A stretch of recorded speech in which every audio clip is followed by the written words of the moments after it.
அருட்பெருஞ்சோதி அருட்பெருஞ்சோதி தனிப்பெரும் கருணை அருட்பெருஞ்சோதி.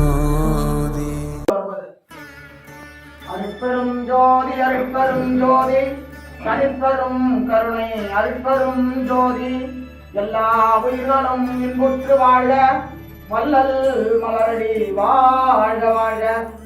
இன்றைக்கு சித்தேரி சபையில் வருகை தந்திருக்கின்ற அனைவரும் அருட்பெரும் ஜோதி ஆண்டவன் அருளால் எல்லா வளமும் எல்லா நலமும் பெற்று அவர்கள் வாழ்வில் நல்லா இருக்க வேண்டும் என்று அருட்பெரும் ஜோதி ஆண்டவர் அருளால இவர்கள் அனைவரும் வாழ்த்துக்கிறது. இதைத் தொடர்ந்து ஜி குமார் ஐயா அருளாளர் வள்ளல் பெருமானுடைய அருளாளர் அவரும் அவர்களை எல்லோரும் வாழ்த்துவார். அருட்பெரும் ஜோதி அருட்பெரும் ஜோதி தனிப்பெரும் கருணை அருட்பெரும் ஜோதி.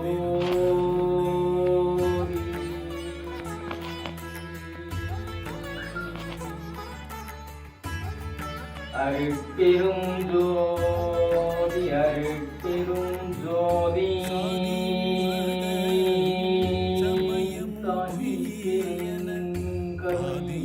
அருட்பெரும் ஜோதி.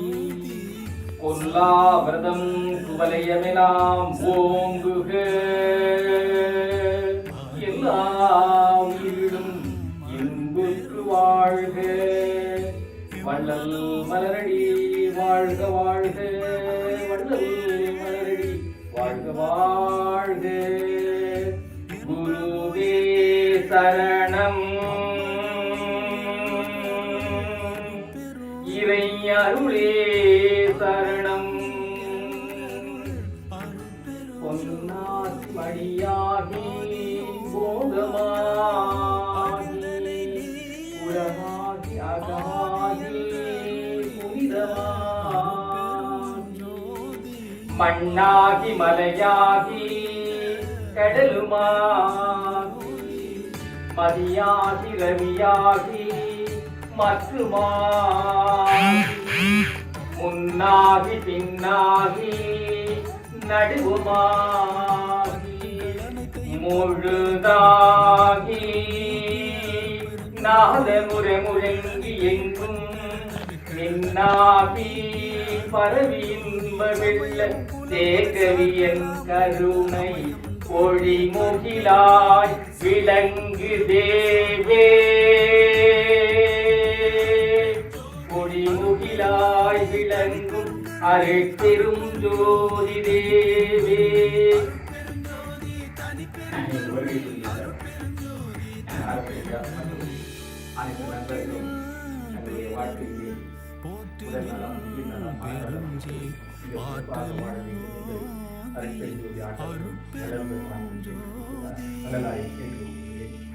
வள்ளல் பெருமான் கூறும் கருத்துக்களிலே மிக முக்கியமான கருத்து என்னவென்றால் மூன்று தான் சொல்கிறார். ஒன்று அன்பு. அன்புதான் மிகப்பெரியது உலகத்தில். அன்பு இல்லை என்றால் அந்த மனிதன் பிணத்துக்கு சமம். ஆக அன்பு மிக உயர்ந்தது.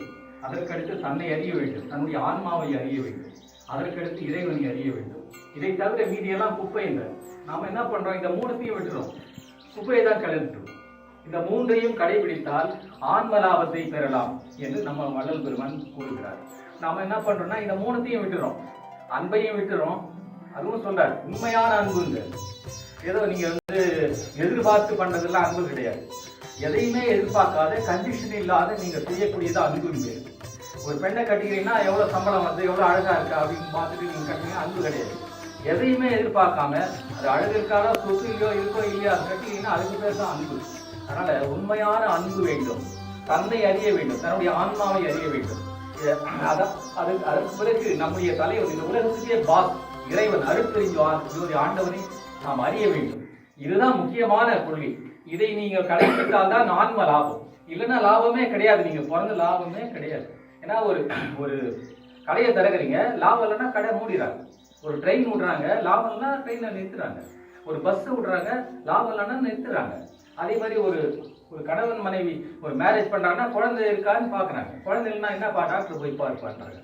ஆக லாபம் ஏதாவது இருந்தா தானே உலகம் இயங்கிட்டு இருக்கு. அது மாதிரி மனித பிறவியாக பிறந்த நீங்கள் ஆன்ம லாபத்தை பெற வேண்டும் என்றால் முதலிலே எல்லா மனிதர்களிடம் மட்டுமல்ல எல்லா ஜீவராசிகளிடம் அன்பை காமிக்கணும் என்பதுதான் முக்கியமான விஷயம். அதற்கு பிறகு தன்னை அறிதல், ஆண்டவனை அறிதல், இதுதான் மிக முக்கியமானது என்று கூறுகிறார். நன்றி, வணக்கம். அருட்பெருஞ்சோதி அருட்பெருஞ்சோதி அருட்பெரும் கருணை அருட்பெரும் ஜோதி. இன்றைக்கு அற்புதமாக ஜி. குமார் ஐயா வந்து பார்த்தீங்கன்னா வள்ளலாரில் வந்து கிட்டத்தட்ட நான் 36 வருஷமாக இருக்கிறேன். அதே போல் ஐயா வந்து பல ஆண்டு 20 வருஷத்துக்கு மேலே எனக்கு பழக்கம். ஒரு மனிதன் எப்படி வாழ வேண்டும் என்பதற்கு எளிமையான ஒரு அற்புதமான சுருக்கமாக அதுன்னு சொன்னார் அவர் அனுபவ கருத்தை. இது போல தான் ஒவ்வொருத்தரும் தன்னுடைய வாழ்க்கையினுடைய அனுபவ கருத்தை ரொம்ப சிம்பிள், அதை வந்து எவ்வளோ எளிமையாக சொன்னார். 3 தான். அன்பு இருக்கணும், அன்னை அறிதல், இறைவன் அறிதல், இது 3 இருக்கணும். இது அதே மாதிரி லாபத்தை சொன்னார். ஏன்னா இந்த உலகமே லாபத்தை தான் எதிர்பார்த்து பழகுது எல்லாமே. அப்போ அந்த லாபம் எப்படி இருக்குன்னா அது அன்பு கருணையோட இருக்கணும், அதில் வந்து நியாய நீதியாக இருக்கணும். அதனால் ஐயா அவங்க வந்து அற்புதமாக சொல்லியிருக்கிறாங்க இன்னைக்கு. இதை வந்து நம்ம வந்து வாழ்க்கையில் அதை பின்பற்றி வாழ்ந்தோம்னா நம்ம எல்லா வளமும் நலமும் பெறலாம் என்று. அதே போல் இன்றைக்கி வந்து பார்த்திங்கன்னா என்ன வந்து அற்புதமாக வந்துருக்கிறாங்க. அதே போல் மாவட்ட தலைவர் ஐயா வந்துருக்கிறாங்க. இந்த இடத்துக்கு வரத்துக்கு மெயினாக வந்து செந்தில்குமார் ஐயா தான் வந்து மெயின் காரணம் எல்லாரும் வரதுக்கு. அதை மறக்கக்கூடாது. அதே போல் இவர் இன்ட்ரடியூஸ் பண்ணியிருக்காரு மாவ ஐயா. அது போல் எங்கள் ஐயாவெல்லாம் வந்துருக்கிறாங்க. ராதாகிருஷ்ணன் ஐயா, தங்கவேல் ஐயா, ராஜேஷா, இவங்க எல்லாமே அருட்பெருஞ்சோதி ஆண்டவர் வரலாறு எல்லா வளமும் நலமும் பெற வேண்டும் என்று அவர்களுடைய வாழ்வில் எல்லா வளமும் நலமும் பெற வேண்டும். அருட்பெருஞ்சோதி ஆண்டவர் வரலாறு உங்கள் அனைவரும் வாழ்த்துக்கிறேன். நன்றி.